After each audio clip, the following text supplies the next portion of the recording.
want a piece of me? Do I feel lucky? Well, do you, punk? Good morning, Vietnam! I love the smell of napalm in the morning. You're gonna need a bigger boat. I feel the need for speed. I wish I knew how to quit you. Love means never having to say you're sorry. You do. You'll shoot your eye out, kid. I am serious. And don't call me Shirley. There's no crying in baseball. This is wrong, bitch. Hey, the Schwartz be with you. I am your father. Get you, my pretty. Take your stinking paws off me. May the force be with you. Here's Johnny. What up, film fans? Happy Sunday. Welcome to episode 300. Welcome to a brand new episode of the Cine-Men Movie Podcast. I am one of your hosts, Juan. I am joined by the cast, the crew, the guys. Zach? Hey, what's going on, guys? Jay? What's up, guys? I'm doing pretty good today. What's up, man? Got a little liquid courage in me. Little liquid courage. Zach, what kind of liquid you got in you? It's called urine or blood. Or Why didn't you go pee before we went live? I did. So it's just building back up again. That's what it does. Man, guys, I'm not gonna sit there and lie. I am on some ecstasy, so today's gonna be a fucking great show for me. Oh boy, what a way to celebrate and bring in the 300, right? Yep. When you watch the movie, did the spears come flying at you like a 3D effect? Dude, they did. We'll talk about that later. That whip scene. That scene was badass. Yeah, a lot of fun scenes to get ready to talk about. Thank you for Rodeo Cinema last night for letting us use their theater. And we had a screening of 300 last night. So if you wanted to come down and check it out, you could have. And you could have watched 300 on the biggest screen, probably locally that anybody, because I don't think anybody's showing 300. So thanks for Rodeo Cinema for letting us use their facilities. And man, that's the first time I've seen 300 on the big screen. So it was pretty fun. We'll get into the way the whole film and everything looks a little bit later on. But yeah, let's get ready to dig into some stuff. Last week, if you guys were not with us, we discussed 50 First Dates. We had an Adam Sandler discussion. It was real fun. You can go back and listen to that episode wherever you listen to podcasts. Amazon Music, TuneIn, Stitcher, iHeartRadio, Spotify. So go check us out wherever you listen to podcasts. Or if you watch us on demand, you can watch us right here on this YouTube channel, Imiswa Productions. So yeah, go check it out. All the links, by the way, to all of our past episodes, giveaways are on social media, which is right down below. Facebook.com/The Cine-Men Movie Podcast. The Instagram is all one word, Cine-Men Movie Podcast. The X is at Cinemen405. And then email is CINEMEN921 at gmail.com. So, Zach, how's everything been for you this week before we get started? Overall, it's been good. I started a new job last week, so kind of getting the hang of it. So between that, we'll talk about recent watches. Went to the theater this weekend twice. So yeah, it was a combination, a little bit of everything. What about you guys? Jay, did you have a good week? Well, yeah, I had a good week. I'm just a little upset about a sexual experience I had. No, I'm just fucking with. That's from Liar Liar. We want to hear our thoughts on that movie. Oh, that movie is excellent, by the way. Yeah. We I have had a good talked week. about that, by the way. Yeah. We did, I think. I'm kicking my own ass. Last year or the year before, I think. Oh, it was a while ago, yeah. Tell me at least you liked it, Zach. Come on, tell me at least you liked it. No, I love Liar Liar. It's Jim Carrey. Okay. Who Okay. I was about to say. Well, you didn't like 50 First Dates very well, but. Well, go back and listen to our thoughts because I spoke like 5 sentences in that episode. So, speaking of going back and listening to our thoughts, like, guys, this is 300. Like, we've had 300 different episodes going all the way back to year one, September 2018. It's been pretty fun, man. I can't wait to just dig into more episodes, more movies. This is kind of like developed and almost into a whole just a podcast network, really. That's what this name is. That's what the logo is. It's just like sports one day, wrestling the next, movies, horror movies. I'm excited to see where we go and how much stuff we can talk about in the next few episodes. So, Didn't you guys um, review the first Psycho in your very first episode? yeah, we talked about Psycho. Little fun fact: that's the only movie we've talked about twice. We did it Yep. for episode uh, one, and then I believe we did it for like a 5 year anniversary episode a few years later, like a retrospective, part two edition. So, Yeah, I think it was I think it was the 200th episode. Was that it? so episode 200 was Independence Day live at Rodeo Cinema. Oh yeah, Uh, yeah, that's right. Welcome to Earth. yeah, that was a fun little conversation, little fun event. And then episode 100 is when we talked our top five favorite movies of all time, the ones that we hold Yeah. very, very dear to our hearts. And I think we're going to do another episode like that real soon. So, Well, next week's movie that we're going to talk about is in in my top five because is a childhood gem of mine, and that is Teenage Mutant Ninja Turtles. yeah, the rest of the month of June is stacked, fun conversations from all over different parts of whether it's movies, wrestling, sports. It's going to be a pretty fun month of June. And I can't We're going to believe this. Go ahead. go ahead. I was No, going I to say we're going to discuss the three seashells on the following episode after the Ninja Turtle episode. We're going to finally put that to rest. We're going to figure out what the hell those three seashells are. I need to get that camera to you so you can display how to use the three seashells. I will. I'll come from you live from the restroom, and I'll show you how they're done. But yeah, it's a fun 300 episodes. Couldn't do it without any of you guys. Ed's supposed to be on here, still waiting on his arrival. Zach, couldn't do it without you. Jay, welcome to the club. Couldn't keep doing it without you. Craig, I know he's out there. He's helping out. Kevin's been a part of this thing. Everybody at Emisawa Productions on the YouTube channel, on the YouTube side of things. Huge thank you for everybody on there. So We had Sam Stackhouse join us for the very first documentary we ever talked about. Yep. We've had a lot of special guests, a lot of independent directors, independent actors. Yeah. So at here Speaking of acting, Sam just done stunt work and actual movie. Filmed a couple scenes for a movie that they were filming in Tulsa. Oh, nice. Nice. He took a bottle upside the head, and he fell on his back. We had an independent director send me his film when he came out and talked about it. He even signed it for us. So that was a lovely. Did you watch it? I haven't yet. I've kept it in wraps. You're waiting. You're waiting for the opportune moment, or just keeping it as a souvenir? No, I might open it and give it a watch, but it's also on like digital, so I might just keep this under wraps and then watch it on streaming. I would do that. Yeah. So, but I'm excited. That's not very good.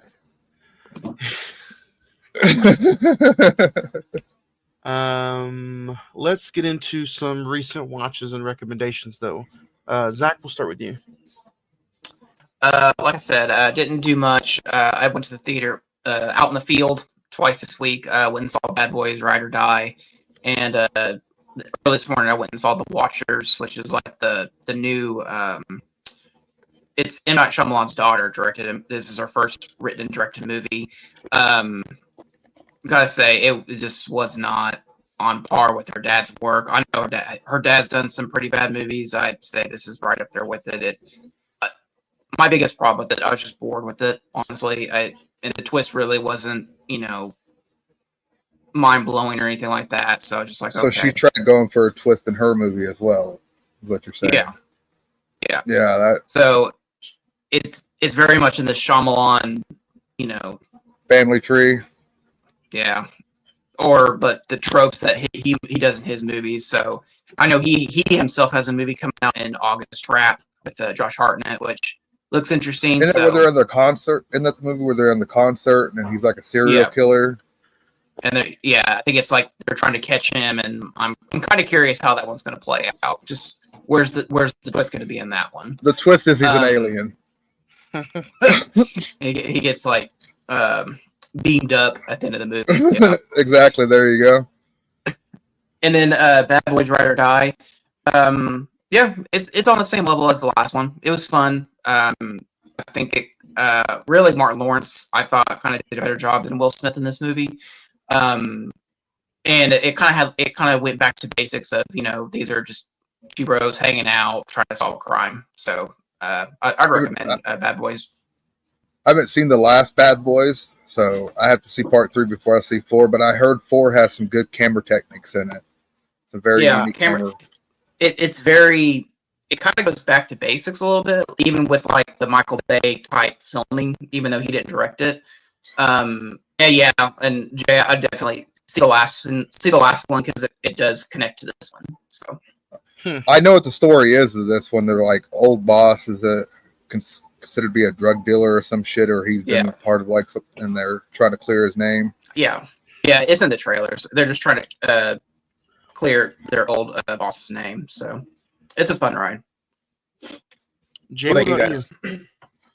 Well, I have not. I've only done one movie this week, and that was the movie we're about to talk about. And the rest of the time, I have powered through, and I'm on almost season 8 of The Big Bang Theory. Oh, damn! The last time we talked, I was probably on season 2 or 3. But seriously, the episode of Big Bang Theory, like most of them last 18 minutes. Yeah. And since it's on HBO Max, or Max, whatever the fuck they call it nowadays, there's no commercials. So it's just boom, boom, episode. And you can skip the intro, skip the credits, and boom, and you're in them. It was about 17 minutes you can watch an episode. Oof. Yeah, you can get through that pretty quick then. It's about 5 episodes an hour? Yeah. Yep. It was a short week for me too. I watched Insidious: The Red Door for the latest episode of Friday the 14th podcast. Yeah, it was my pick too, and I wanted to see how it held up, like from a theater watch, and then a year later, it didn't hold up very well. I had the itch to start the Flintstones, the original like animated show. The animated show. Yeah, I've done that before. They're excellent. Yeah, they are. I just had that itch, but man, did you do it on DVD? No, it's on Max. So if you did it on DVD, they had the Winston cigarette ad commercials with Barney and Fred sitting there smoking cigarettes, talking about how Winston is the smoothest cigarette around. Oh, wow.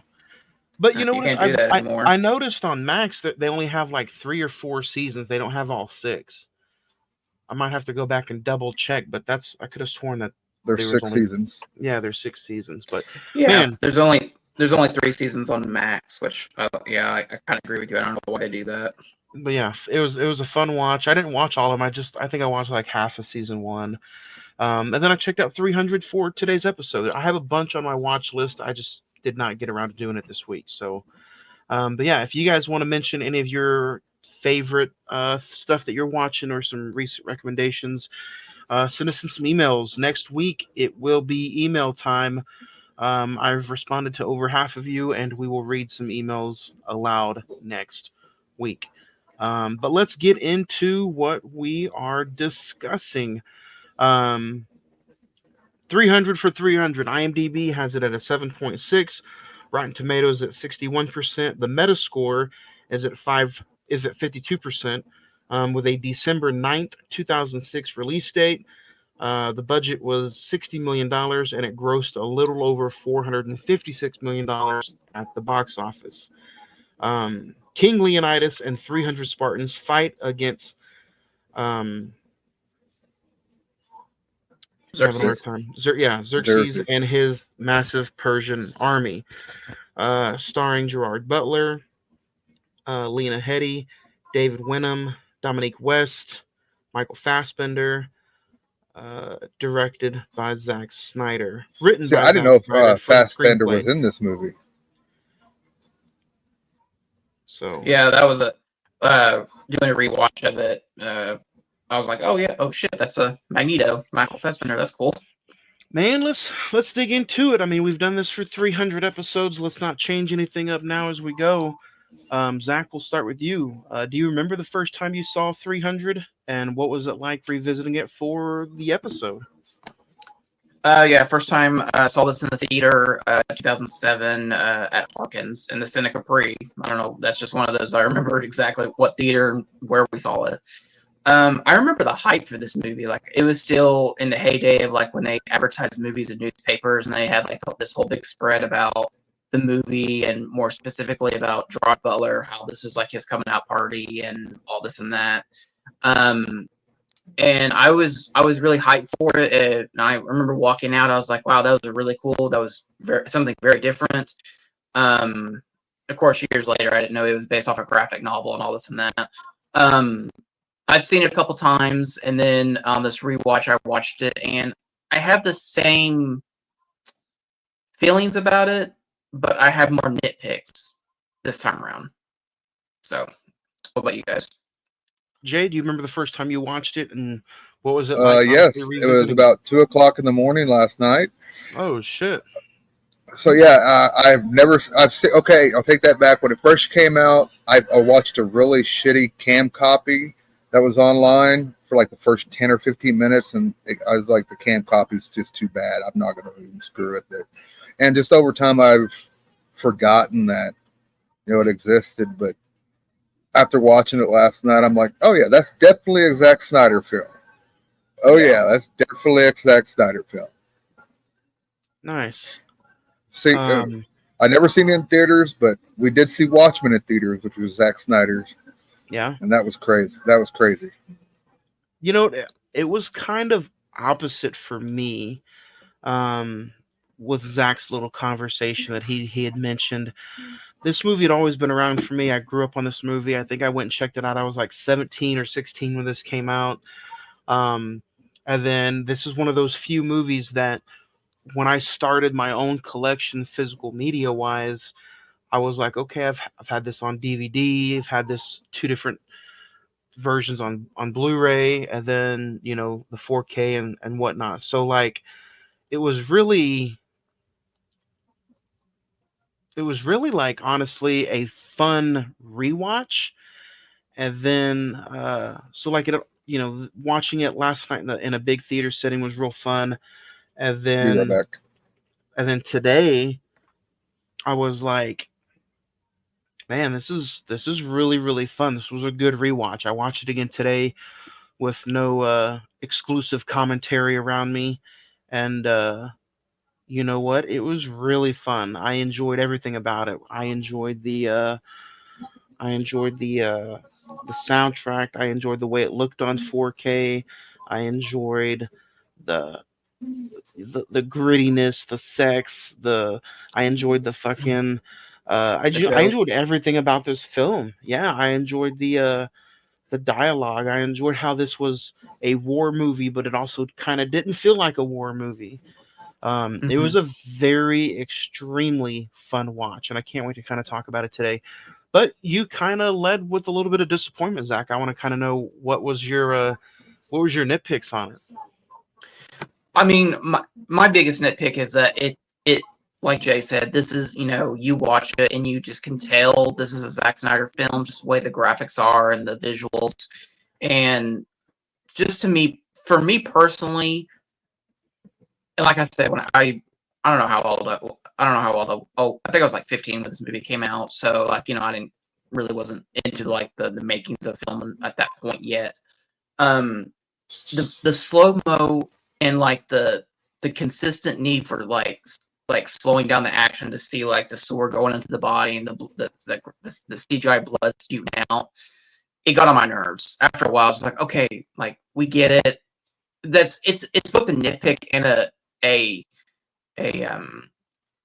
like, in the fact that like this really does feel like a graphic novel come to life, essentially, which I think that was Zack Snyder's goal. Yeah, that's the whole goal and concept, though. See, I had a problem it with the blood splatter.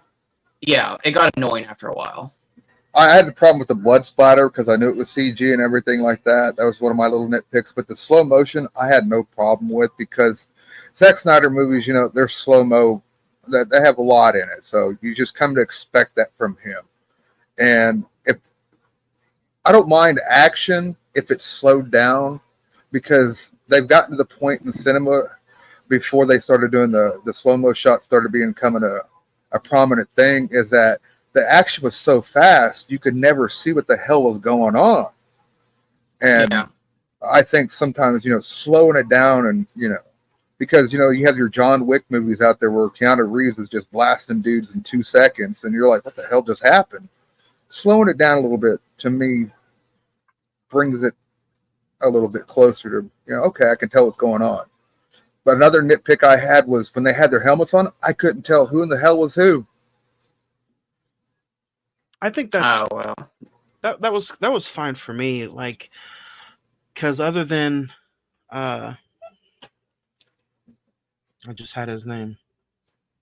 Other than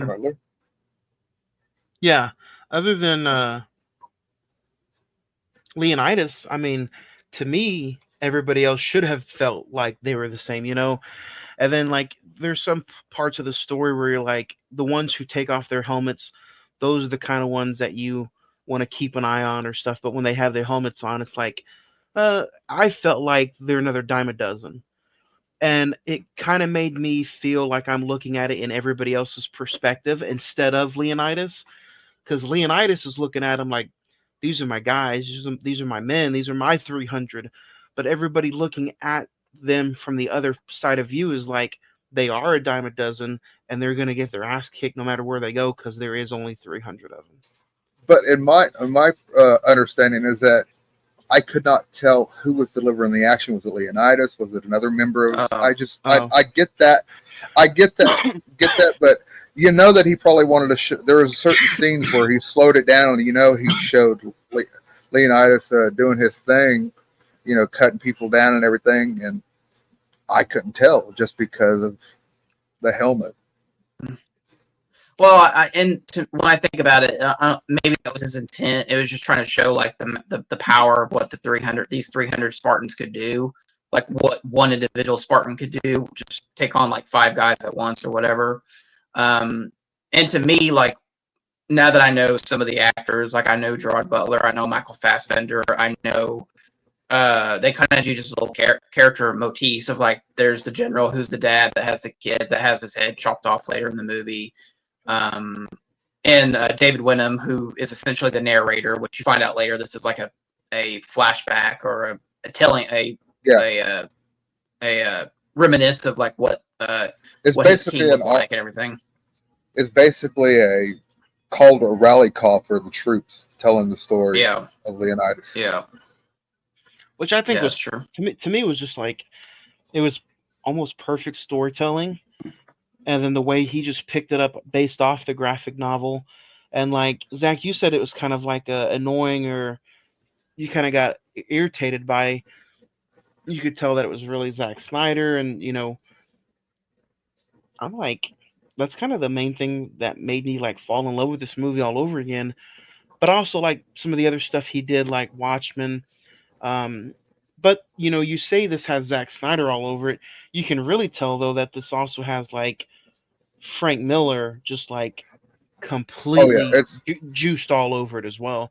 So I've never read it completely, but I have flipped through the comic book, and there are, seriously, the panel when you see him kicking them over the side end of the ocean, that shot of them being kicked into the water is straight from the comic book. And if you sit there, the bottomless pit, that's all straight from the comic book. There's so many shots. The other movies that are based off of Miller's stuff, like The Spirit and what's the other ones? Sin City. Sin City, yeah. Those are... Yeah. I enjoy those movies a lot. So I feel like if you don't enjoy those, you may not enjoy this one. You enjoy those other two? I do. I haven't seen The Spirit. I've seen the first Sin City, and it didn't do much for me.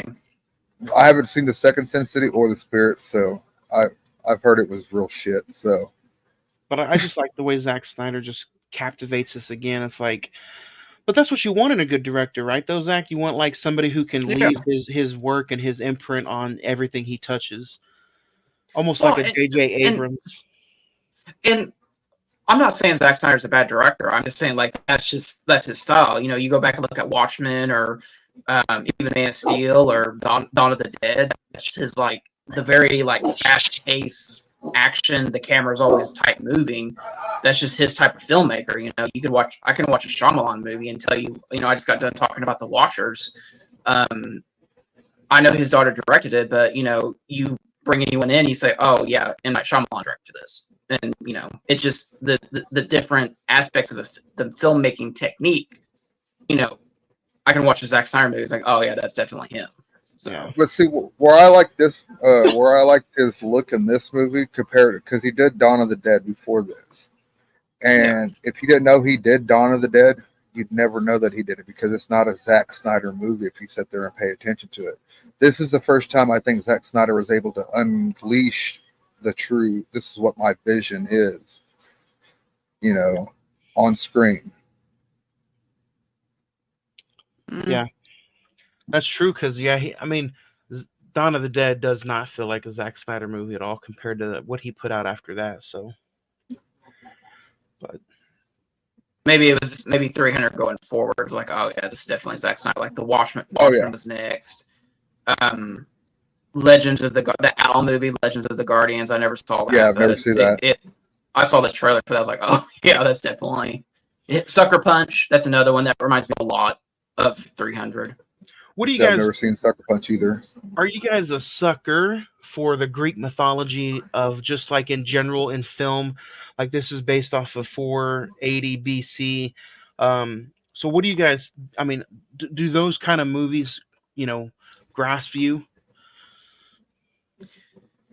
If they're done well, I mean, this one I might get a little bit flack. I like the Clash of the Titans with Sam Worthington that came out in 2010.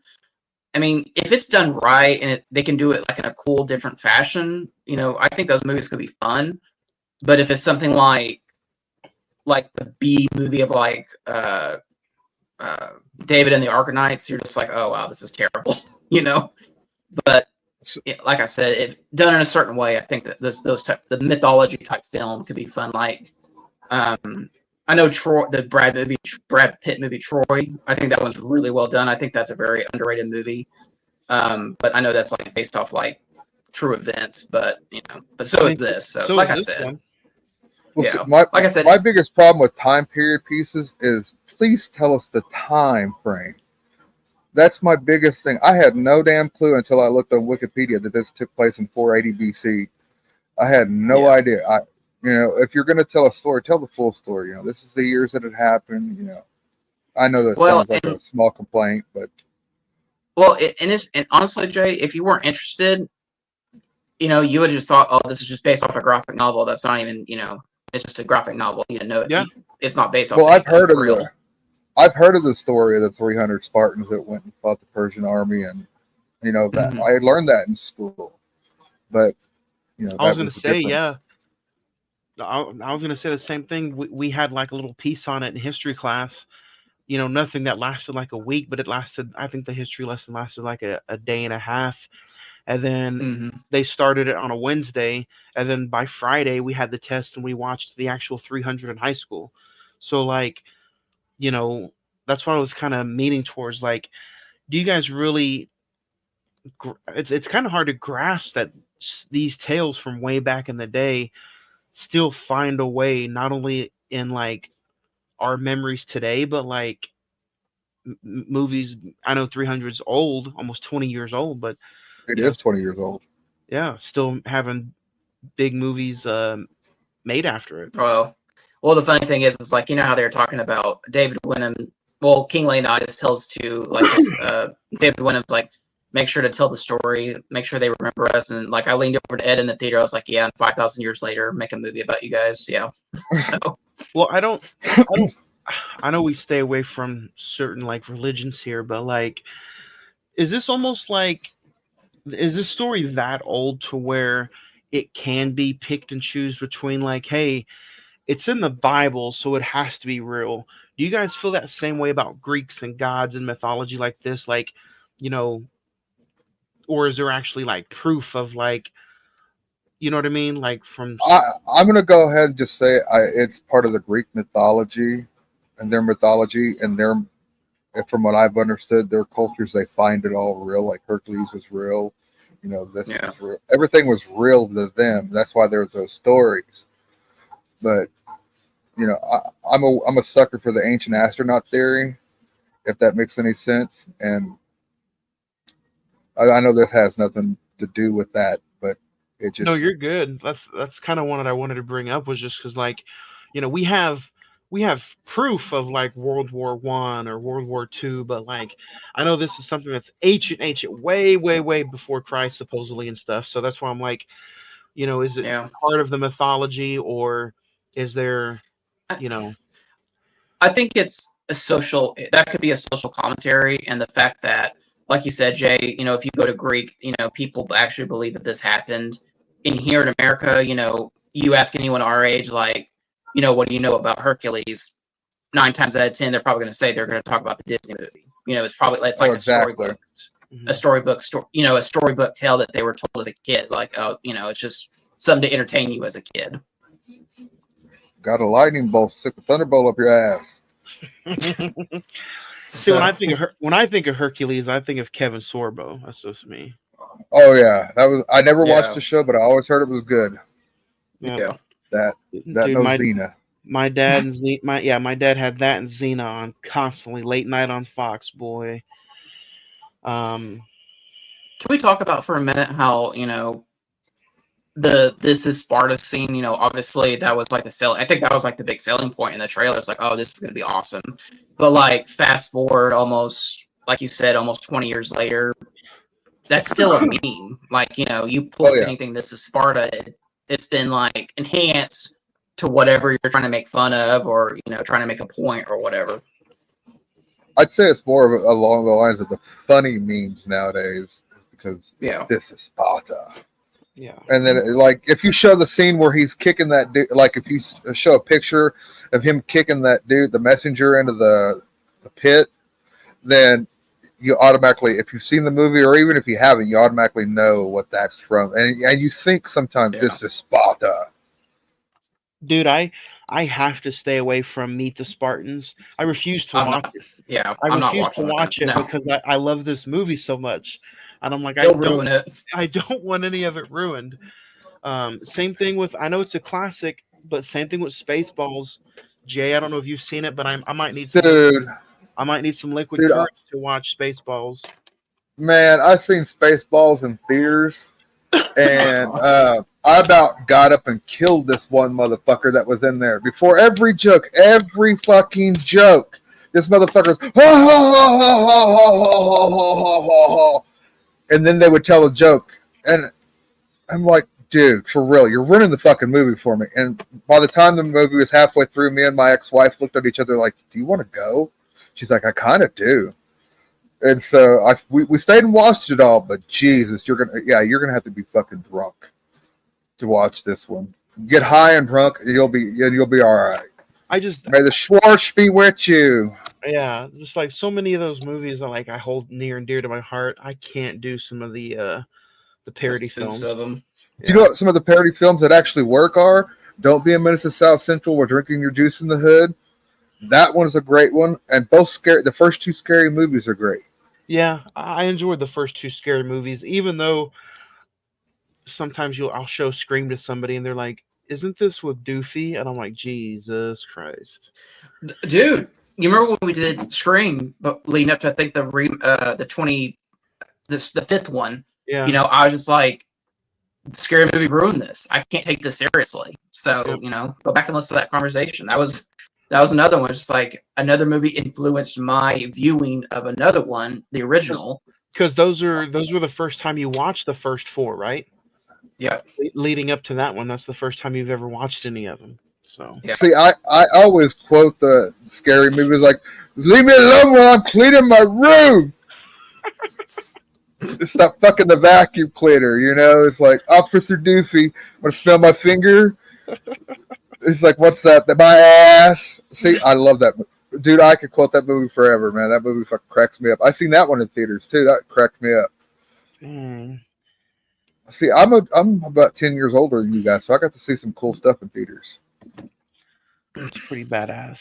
What do you guys think But of? we're talking 300. What was the? I'm trying to think. My biggest, if you want to talk about this, my biggest nitpick, honestly, about the movie is that anytime it cut back to Lena Headley, I was bored. I was like, can we please move past this? Honestly, I'll agree with you there. I know she had a point in the movie, but it was just like, I don't care. Honestly, I want to get back to the action. Agree with you. I agree with you there, but there was one scene that I liked her in, and it was the booby scene. That's it. They could have exercised everything else because she's been on all these. Like she was on Game of Thrones, and she was supposed to, be bare-breasted, bare-ass naked, walking down the street as people flung shit at her, and they shamed her, and they used a stunt double, a body double. And here in this movie, she's just all like, "I'll do it for this movie." It's like, okay. I know, movie talk. So, yeah, I mean, I can kind of agree. Like, I think her only payoff was the killing of Theron. Theron at the end. So I think that's the only payoff that she really has. And then it kind of teases you when Leonidas is kneeling before Xerxes. He has the flashback memory of his wife, and you kind of have a feeling like maybe he's just going to go ahead and submit. So I get the reason why she's in the movie, but I agree with you. I don't think she needs, the scene. There's like 2 or 3 buildups to the scene where she gets raped or taken advantage of. And she was raped. And I think you could cut those scenes out. So I don't think the rape should have been cut out in the weird way because me neither. It comes full circle when she stabs dude and she tells him the exact same thing that he told her. This is gonna hurt, but whatever the hell. But that was kind of neat. But it does show that she was at home trying to build forces up to send to her husband. But I don't think that the scenes that she was given were good enough to get that point across, in my point of view. Yeah, I would agree with that. She only goes to the Greek council near the end, and she's basically called a whore. And then whenever she stabs dude, and they see the gold, now she's okay, and he's the traitor. It's like if we would have had more of her begging the troops or begging the people in charge to go and help her husband, that might have been something different, but we don't. We just see a couple sneaking around scenes, rape scene, and then the final scene she's in. Yeah. Yeah, I'd agree with that. That's a good assessment of it.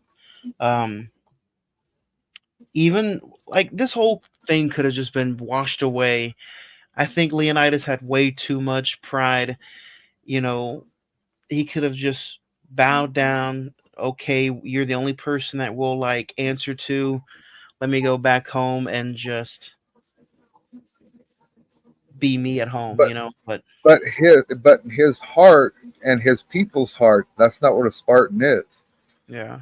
Yeah. They don't bow down to shit. They are the people that you bow down to. They don't bow down to nobody. And that's why he throws his spear at the end of that guy to show that look at your God. Look at him bleed. Look at him bleed. Your God bleeds. Yeah. Yeah. Yep. I like how, and this may have been in the graphic novel, but I like how they use the real world war tactics that were used during that time, like the stampede rhino or the elephants that they push off the cliffs. The amount of the insanity of warfare during that time is just, it's crazy that we fought. It's like our conversation we had with Glory. back in the day we used to fight like that. That's kind of it's interesting when you think about it. Well, back in the day, they used to sit there and during the time of glory, the Civil War, to make sure you're alive, they would poke your ass with a stick to see if you were alive because there were so many. Yeah, there were so many dead bodies everywhere that they just had to okay, he's dead. He's dead. Next. Yep. But one of the scenes that I really, really liked was that paid off was whenever Michael Fassbender's characters, he's like, "Why are you smiling? Because we're going to fight in the shadows." And then later on, they have the arrows come at him. That whole the look of it just getting darker, and you can see the sun through the arrows, and it just looked like an eclipse. Mm-hmm. Yeah, it just looked like an eclipse coming at him. It's like, cinematography. Go ahead. No, I was going to say that scene is in the trailer too, where the arrows, it blocks out the sun. I was like, that's another, like, oh yeah, that's going to be awesome type scene. Well, hell, the poster, the finalized poster was them kicking those people over the cliff into the water. That legit was the poster for the movie. Mm-hmm. And it's like, so we're going to see a bunch of people get kicked off cliffs. Okay, cool. Yeah. Jay, you were about to mention something about the cinematography. The whole movie cinematography. I'd like to watch behind the scenes of this to see if they had the actors work out for the role or if they use CG. If they use CG, holy shit, that it was beautiful CGI for the abs and everything like that. It's like, there you go, right there on screen. Everybody has these badass abs. Did they work out beforehand and do this, or did they just CGI everybody? Because I'm sitting there looking at Michael Fassbender going, I don't ever remember Magneto being that thick, man. I think from what I heard back in the day, some of them might have been airbrushed, most of them might have been CGI, but from what I understand, Gerard Butler was one of the few that actually was that ripped. I think you would have to, since he's like the main character. Yeah. But like, the new special features, I want to go back and check out some of it as well. They had I think it was like a 15th anniversary a few years ago, 2020 for the 4K edition, whatever. But yeah, I want to go back and check it out. And we got to mention, I think he did one big movie before this, and it was Phantom of the Opera. But this movie completely made Gerard Butler skyrocket him. Yeah, he became. But he skyrocketed, yes. But then he started doing those shitty B movies and everything. That's where he kind of got stuck at. Yeah. What was that one with didn't he do the one with Jamie Foxx where it was where Jamie Foxx plays a cop and he's a guy out trying to get revenge or some shit? Law-abiding citizen. Actually, there we go. It's pretty good. I like that movie all the way till the ending. Whenever Jamie Foxx's character had to save the fucking day, it was like, come on, man! This whole movie's been set up the entire time for Gerard Butler's character to be in the right, and you guys are screwing us over on that. He was also in Dracula 2000. Wow. Oh, I seen that in theaters, and I looked at Kevin's the one that picked that movie. I was like, Kevin, you're not allowed to pick movies ever again. right after you have 300, he gets into P.S. I Love You, Rock and Rolla, The Ugly Truth, Gamer, Law Abiding Citizen, The Bounty Hunter, How to Train Your Dragon, Machine Gun. Olympus Has Fallen. Oh yeah, Olympus Has Fallen was huge. Gods of Egypt. Christ. Did you see Gods of Egypt? Oh, come on. Do not defend that movie, please. Do not. You think right after because of 300 he got cast for that? Yeah. Even though he's using a Scottish accent, which he's playing an Egyptian god, which makes no sense. How to Train Your Dragon, like you said. Hey, Den of Thieves was good. Yeah, I like Den of Thieves. Greenland. Did you see Greenland about the meteorite? I thought that one was pretty good. And Plane also wasn't terrible. I like Plane. Yeah, that's what I thought that was decent. I haven't seen Kandar, but I have it. That's one I've been wanting to get into. I think that was like one of the last movies I watched from last year. It was fine. It wasn't great. Say what you will though, man, but Gerard Butler since 300 has just, I don't know, he's got some iffy movies, but I don't think you can sit there and look at him and say he's terrible. No, I would agree. Did you watch Cop Shop? That was on your Vudu. Oh yeah, That one was pretty good. yeah. I forgot about Cop Shop. I think So he looks yeah, different in this movie compared to any of the other movies he's ever in. Like his facial features, they must have put prosthetics on him in this movie, or it could just be the beard. But just he doesn't look the same as he does in the rest of the movies that he's done that I've seen. Or the mascara too. Yeah. Another one of his movies that I think is kind of not bad, but kind of decent is Chasing Mavericks, about the surfer. Like he trains like the young surfer or whatever to be like one of the best. Came out in 2012. Let's get into let's name a favorite scene or two from 300. Zach, you want to go first?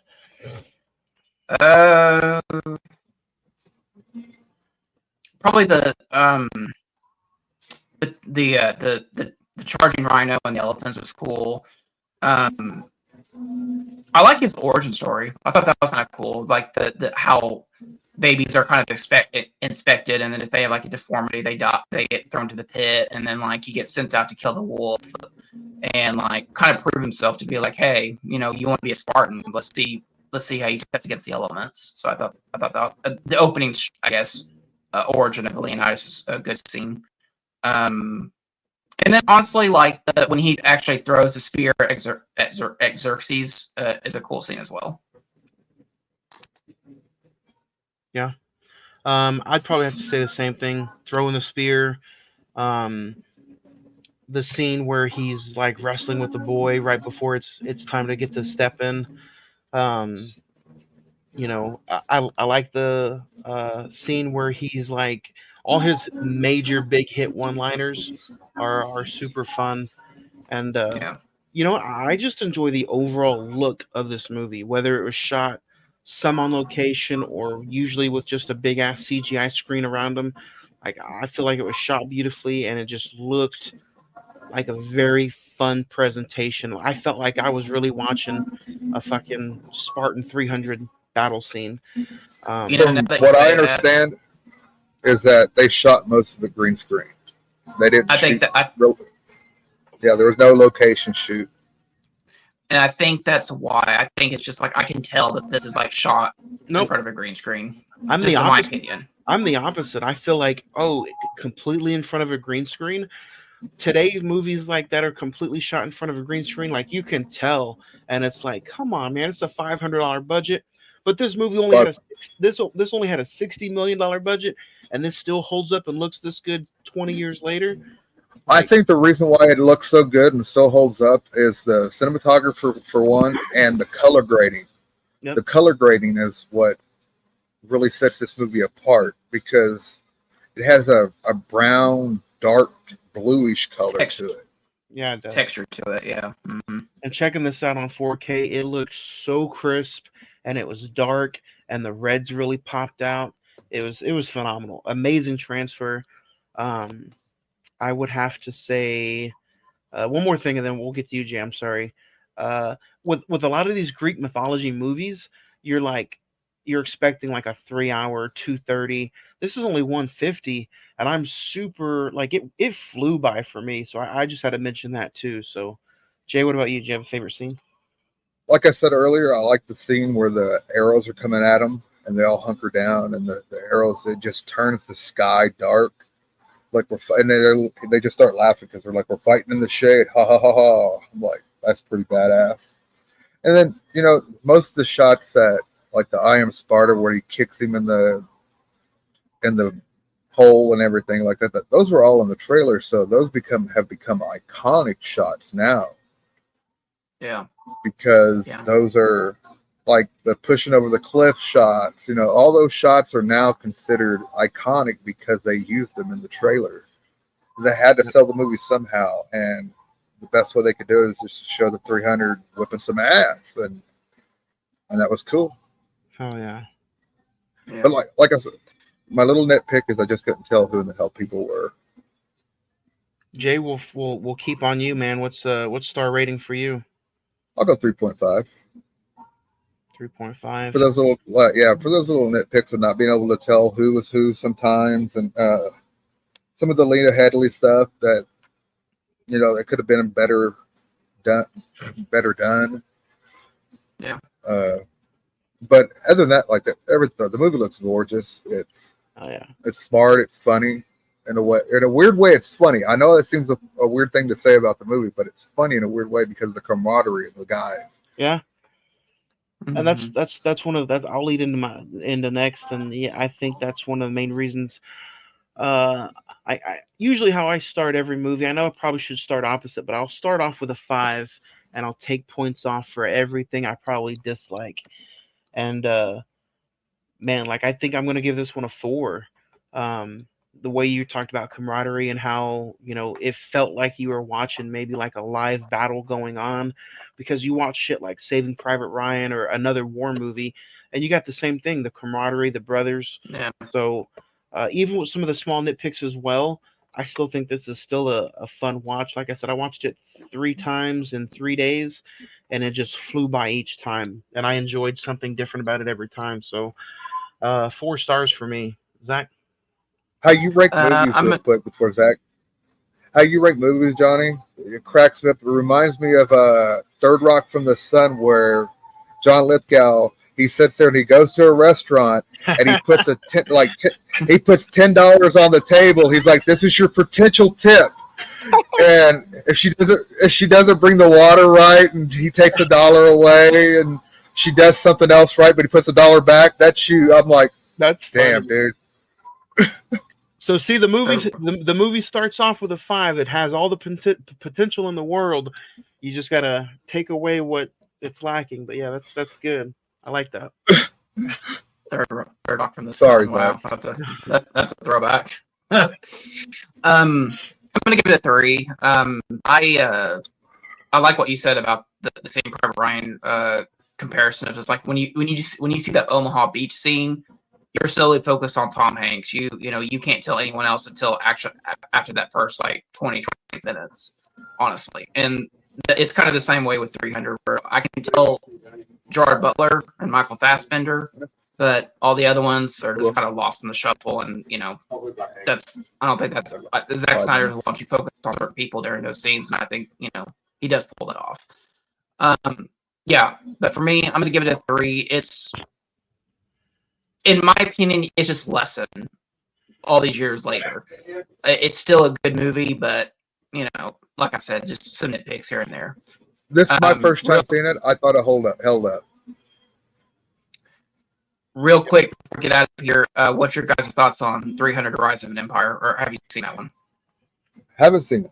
I thought it was Rise of the Zares guy. I thought that was what it was called. No, it's Rise of an Empire, which turned 10 years old this year. Crazy enough. Never seen it. I think I might have it on Vudu, but never watched it because I heard it was horrible. Yeah. You know what? I think it'd be fun. I was making a joke with Zach last night. I was like, 10th year anniversary. Let's do it for the 310th episode. You know what? Watching this and how good 300 is makes me want to actually just check it out just for shits and giggles. But, I think we'll leave that be for one day. But yeah, I don't know. I was all in for 300, so it was a fun movie. This is a movie I've been wanting to talk about since episode 1. So it's fun that it waited 300. I'll tell you this. I made it okay. Last night when I started watching it, I watched it all the way up until about an hour into the movie, and I was like, what the fuck is going on? I don't know what the hell is going on. So I completely restarted the movie and rewatched it from the very beginning all the way back through. I had no idea what the hell was going on when I first started watching it. So, but by my second time, I'm like, oh, okay, well, duh, pay attention, dude. Real quick, guys, I'm gonna run down the June schedule of the entire YouTube channel and show, and then we'll get some quick thoughts before we head out of here. You can see us again live Wednesday. Me and the guys from Friday the 14th podcast is going to talk about Thanksgiving this Wednesday at 8 p.m. Thursday, me and Jay, we're going to talk the 20th anniversary of the Great American Bash, the WWE pay-per-view SmackDown exclusive. You can check that out on Peacock. Next Sunday, June 16th, we're going to talk Teenage Mutant Ninja Turtles. Yeah, we are. Hell yeah. And then May 20th. This was in my top 5. Remember my top 5 movie experiences? This was in my top 5. May 23rd, we'll talk Demolition Man. And the Three Seashells. Thursday, May 27th, we'll talk Backlash. That should be a fun conversation. 2002. And then the final day of the month, June 30th, we will talk Godzilla -1. You can go check it out on Netflix. So, and then don't forget, every other Monday, you can check out me and Craig and Kevin. We'll talk sports, NBA playoffs. Actually, getting ready to tip off right now. The NBA finals are getting ready to tip off. So, and then NXT Battleground is in just a few minutes. Actually, I think it's getting ready to start right now. So it starts at 7:00. Yep. Yep. Busy month. Can't wait. Thank you, everybody, for joining us for 300. Any final thoughts before we get out of here? Let's hope there's 300 more. Yep. 300 more. Oh, before we go, Zach, when you come back, it'll be great to have you back when you come back, bro. I heard this is your last episode for a little bit. We need to say goodbye for a little bit. We need to say goodbye to Zach. Yeah. Zach's going to go on some sabbatical. Yeah. Johnny was just like, yeah, this is going to be your series finale. It's like, no, I mean, I'm stepping down from like a main star down to a special guest star, essentially. I'm just taking some time off, with this new job and some other things going on. I just need some time to work on stuff. I do want to say I appreciate you guys letting me do this for as long as we have. Go back and listen to our anniversary episodes. It was a phone call that really got my involvement going in the show. It was cool to me and Ed. We worked at the Warren Theater for a long time, and it was cool to reconnect with him. And it's cool. It's